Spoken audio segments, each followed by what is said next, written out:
Sahabatku profesional di Indonesia, ada satu ungkapan berkata, ketika telur dipecahkan dari luar, maka kehidupan di dalam akan mati. Tetapi sebaliknya, ketika telur dipecahkan dari dalam, maka kehidupan baru akan tumbuh. Sahabatku semua, itu namanya motivasi. Nah, oleh karena itu, dari Samosir, Danau Toba, saya ingin membagikan kepada sahabatku tentang jenis motivasi. Maslow berkata, ada 5 motivasi manusia. Saud Sitompul berkata, ada 3 motivasi manusia, disebut namanya 3L. L-nya itu di akhir kata. Apa itu motivasi? Motivasi adalah faktor yang menggerakkan seseorang, yang mendorong seseorang untuk melakukan suatu kegiatan dan juga pekerjaan. Tidak ada satu manusia pun melakukan pekerjaan atau aktivitas tanpa didorong oleh motivasi. Tetapi sahabat profesional, salah dasar motivasi, maka tindakannya pun akan salah. Orang Batak bilang, salah dasar sega luhutan. Ketika kita salah menyusun kumpulan satu lumbung padi, maka di atasnya pun akan rusak. Demikian juga dalam kehidupan profesional, baik di politik, di bisnis, di keagamaan, di komunitas sosial. Kalau salah motivasi kita, gampang melihat tindakannya salah, ucapannya salah. Tapi kalau benar motivasi kita, perkataan kita benar, tindakan kita pun benar, dan orang suka mendengar kita. Jika demikian, apa saja motivasi manusia? Yang pertama, material. Yang kedua, psikologikal. Yang ketiga, spiritual.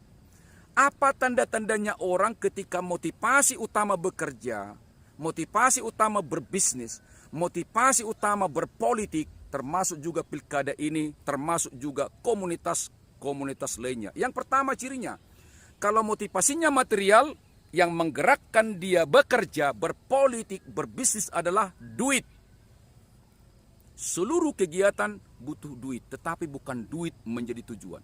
Bila mana kita, uang menjadi tujuan utama, uang menjadi penggerak utama, bisnis kita, politik kita, pekerjaan kita, maka segala macam cara akan kita lakukan. Itulah sebabnya ada ungkapan teologis. Akar segala kejahatan, cinta akan uang. Uang jangan cintai, Tuhanlah cintai. Kalau mencintai uang, kita meninggalkan Tuhan. Kalau kita mencintai Tuhan, tindakan kita baik, uang akan dapat. Itu pun uang yang halal. Oleh karena itu, motivasi pertama cirinya adalah mencari uang. Apa tandanya? Menghalalkan segala cara. Seluruh kita butuh uang, tapi ingat, uang bukan tujuan, uang adalah akibat. Yang kedua dikatakan, Pak Saud, motivasi saya bukan material, bukan uang, tetapi kehormatan, harga diri, jabatan. Jika kita motivasi utamanya adalah psikologikal, kehormatan, jabatan, ingat, kita akan bisa konflik dengan sesuku, dengan keluarga, dengan seagama, dengan tetangga, kita bisa konflik. Mengapa? Kalau kita ambisi kekuasaan, maka orang akan kita singkirkan bila mana dia merasa dia adalah penghambat. Itulah sedihnya kalau motivasi utama kita adalah kekuasaan. Sahabatku semua, kehormatan jangan pernah minta. Kehormatan buah dari karakter unggul, karakter mulia, dan juga buah dari kinerja, dan juga buah dari kontribusi kita yang bermanfaat bagi masyarakat, bagi pelanggan, bagi juga atasan kita, dan juga bagi perusahaan. Kita mau naik kelas.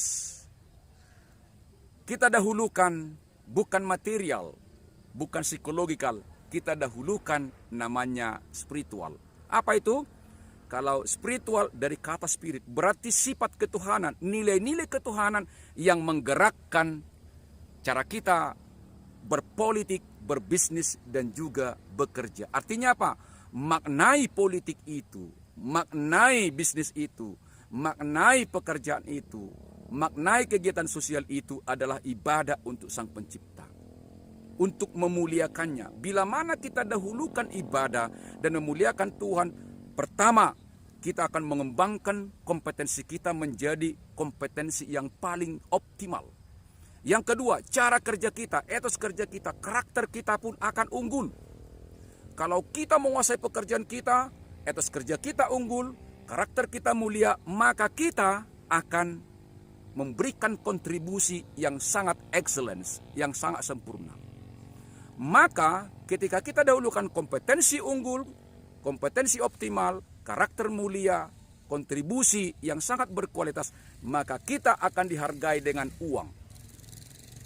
Kita dihargai jabatan, artinya uang akan datang kepada kita sebagai bentuk penghargaan. Kita juga akan dihargai, akan diangkat menjadi pemimpin. Nah, oleh karena itu, sahabatku semua, bila mana kita mendahulukan uang dan jabatan dalam hidup ini, berarti kita meninggalkan Tuhan. Tetapi bila mana spiritualitas, nilai spiritual, nilai rohania, ibadah kita dahulukan karena kualitas kita unggul, maka kita akan mendapatkan namanya uang penghargaan dan juga penghargaan atas jabatan. Nah, oleh karena itu semua, sahabatku semua, kesimpulannya, bila mana kita mendahulukan material dan psikologikal, kita tidak mendapatkan nilai ketuhanan. Tapi ketika kita mendahulukan nilai spiritual, nilai ketuhanan, sifat ketuhanan dari kita, maka kita mendapatkan kehormatan dan juga kita mendapatkan material. Sahabatku semua, saya percaya Anda sudah pada level itu.